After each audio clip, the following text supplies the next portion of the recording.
Hi friends, welcome back to my YouTube channel village life Telugu. అందరూ ఎలా ఉన్నారు? మేమైతే బాగున్నాము. మీరందరూ బాగుండాలని అయితే కోరుకుంటున్నాను. చూడండి, సాయంత్రం 5:30 అయ్యింది. పాలు పిండడానికి మా అమ్మ దూడనైతే వదిలిందనమాట. చూడండి, దూడ అయితే అటువైపు నిలబడి పాలైతే తాగుతుంది. చూడండి, చాలామంది పాలు పిండే వీడియోస్ని అప్లోడ్ చేయమని రిక్వెస్ట్ అయితే చేస్తున్నారు. చాలా రోజుల నుంచి పాలు పిండే వీడియోస్ని అయితే చేయట్లేదన్నమాట. అందుకని ఈరోజైతే టైం కుదిరింది, చేస్తున్నాను. చూడండి, దూడ అయితే పాలైతే తాగుతుంది. అటువైపు ఉంది, కనిపించడం లేదు. చూడండి, కోడి పిల్ల అయితే చూడండి ఇక్కడే ఉంది.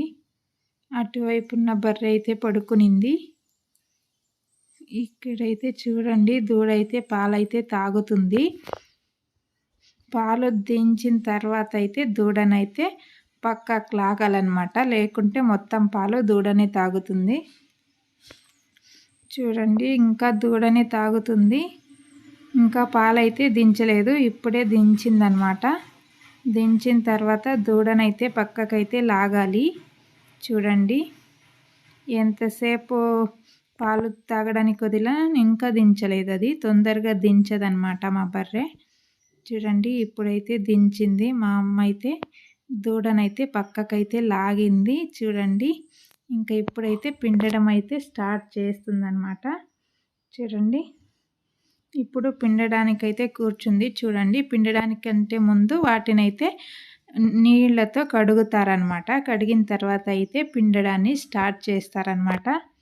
చూడండి, పాలైతే పిండుతుంది మా అమ్మ. 5:30కైతే పాలైతే పిండుతుంది. చీకటి పడితే దోమలు, ఈగలు ఎక్కువగా ఉండడం వల్ల కదులుతూ ఉంటాయి. అందుకే కొంచెం వెలుతురున్నప్పుడు పిండుకుంటే మంచిదన్నమాట. అందుకే మేమైతే కొంచెం వెలుతురున్నప్పుడే పిండుకుంటాము.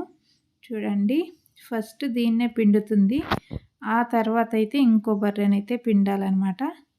చూడండి, పిండుతుంది. పిండడానికి మొత్తం ఒక 5 to 10 minutes అయితే పడుతుందన్నమాట. చూడండి, పిండుతుంది. దూడలు 2 అటువైపు ఉన్నాయి. చూడండి, ఎవరి తల్లికి ఎదురుగా వాళ్ళైతే ఉన్నారు దూడలు. చూడండి, పాలైతే పిండుతుంది మా అమ్మ. చాలామంది అయితే రిక్వెస్ట్ అయితే చేశారనమాట పాలు పిండే వీడియోస్ని చేయమని, అందుకని చేస్తున్నాను. మన ఛానల్కి 700 మెంబర్స్ అయితే సబ్స్క్రైబర్స్ వచ్చారు. చాలా సంతోషంగా ఉంది. ఇక ముందు కూడా ఆదరించాలని అయితే కోరుకుంటున్నాను. మన వీడియోస్ నచ్చినట్లయితే లైక్ చేయండి, షేర్ చేయండి. అలాగే మొదటిసారి మన ఛానల్ని ఎవరైనా చూసేవాళ్ళు ఉంటే సబ్స్క్రైబ్ చేసుకోవడం మాత్రం మర్చిపోకండి. దయచేసి మన ఛానల్ని సబ్స్క్రైబ్ చేయండి. అలాగే మన వీడియోస్ నచ్చినట్లయితే లైక్ చేసి షేర్ చేయండి. ఇంకా మరిన్ని వీడియోస్ కోసం మన ఛానల్ని సబ్స్క్రైబ్ చేసుకోవడం మాత్రం మర్చిపోకండి. చూడండి, పాలైతే పిండుతుంది మా అమ్మ. మొత్తం 5 to 10 minutes అయితే పడుతుందన్నమాట మొత్తం పాలు పిండుకోవడానికి. ఈ వీడియో నచ్చినట్లయితే లైక్ చేసి షేర్ చేయండి. Thank you so much for watching.